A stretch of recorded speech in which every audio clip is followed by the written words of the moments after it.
दोस्तों welcome to another episode of market news. कैसे हैं आप लोग? आज आपने मार्केट देखा, ट्रेडिंग किया। आप लोग बोल सकते हैं तूने तो अलग प्रेडिक्शन किया था, अलग हो गया। मैं सब आपको डिटेल से बताऊंगा। मैंने जैसा बोला था मार्केट वैसा ही मूव किया।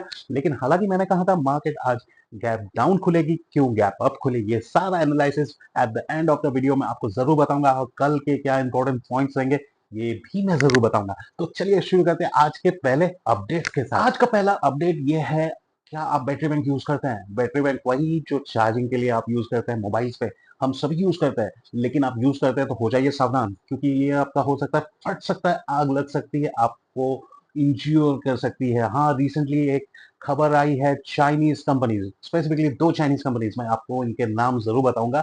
इन दो चाइनीज कंपनीज के जो बैटरी बैंक है वो यूज करते वक्त गर्म होकर फट गई और बहुत सारे लोगों को नुकसान हुआ है। हालांकि इंडिया में ऐसा केस नहीं आए। ये खबर है चाइना से। चाइना के जो साउथ चाइना पोस्ट है उस वाले खबर न्यूज़पेपर में आई है।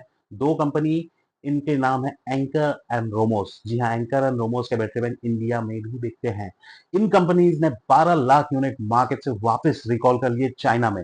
और मैं बता दूं, इनके बैटरी बैंक इंडियन वेबसाइट्स में भी बिक रहे हैं। तो बी वेरी केयरफुल अगर आप इनके बैटरी बैंक यूज कर रहे हैं। हाथ से हो सकता है, क्योंकि 12 लाख यूनिट्स ऑलरेडी चाइना में रिकॉल कर चुके हैं। जमीन के बारे में कल मैं बता रहा था कि 20 एकड़ के करीब आंध्रा में सीटीएस को मिला हुआ है, गवर्नमेंट ने दी है।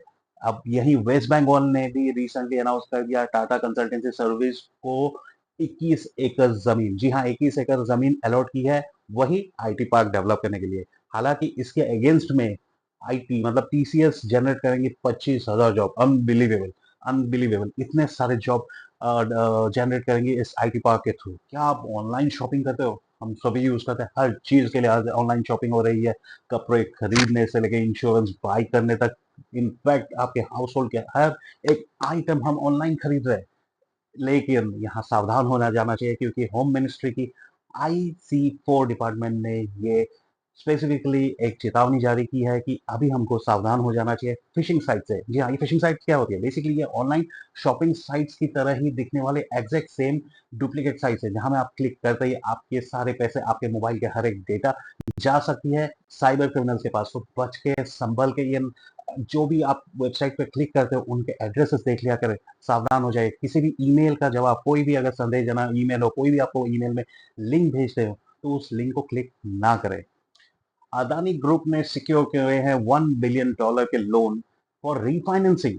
जी हाँ, refinancing debts of Mumbai international airport. जैसा कि आप जानते हो, अदानी इंटरनेशनल करती है सारे एयरपोर्ट्स का management, most of the airports का मैनेजमेंट इंडिया में।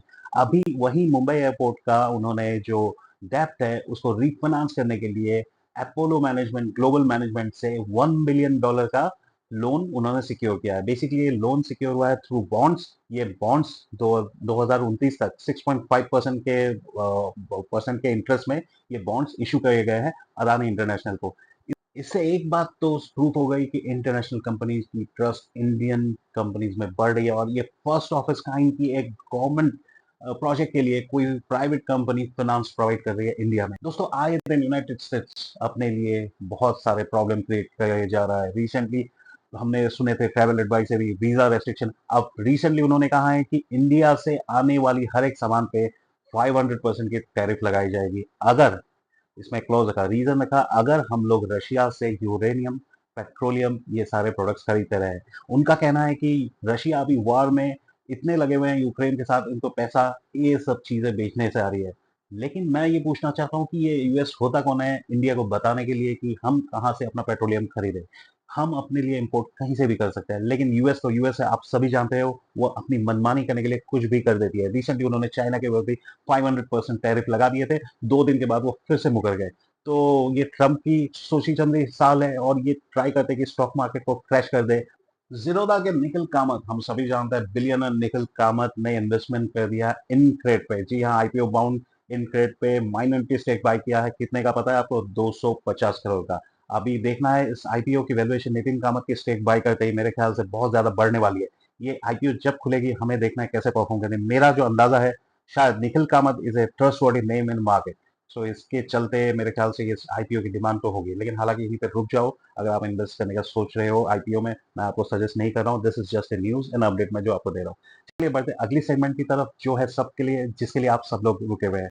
आज का मार्केट क्या हुआ, बहुत लोग मुझसे बोलेंगे कि कल का जो प्रेडिक्शन यानी 24 जून का जो मैंने प्रेडिक्शन किया था, मतलब आज के मार्केट का जो मैंने प्रेडिक्शन किया था, मैंने कहा था कि 24,900 के अराउंड खुलेगी गैप डाउन।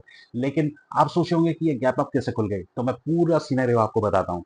बेसिकली क्या हुआ, कल रात को कर दिया था ईरान ने यूएस बेसिस पे हमला मिसाइल के थ्रू, उसके चलते ही हो गया था पूरे मार्केट में उथल पुथल। और ये एक बात तो सर्टेन हो गई थी कि मार्केट गैप डाउन खोलने वाली है। लेकिन रातों रात जब तक मैं ये वीडियो कल रिकॉर्ड कर रहा था, उसी बीच सुबह उठ के मुझे मालूम पड़ा कि सीज फायर भी हो गई। जी हाँ, आजकल के वार इसी तरह से चल रहे हैं, रात को होती है, 1 घंटे के बाद सीज फायर हो जाती है।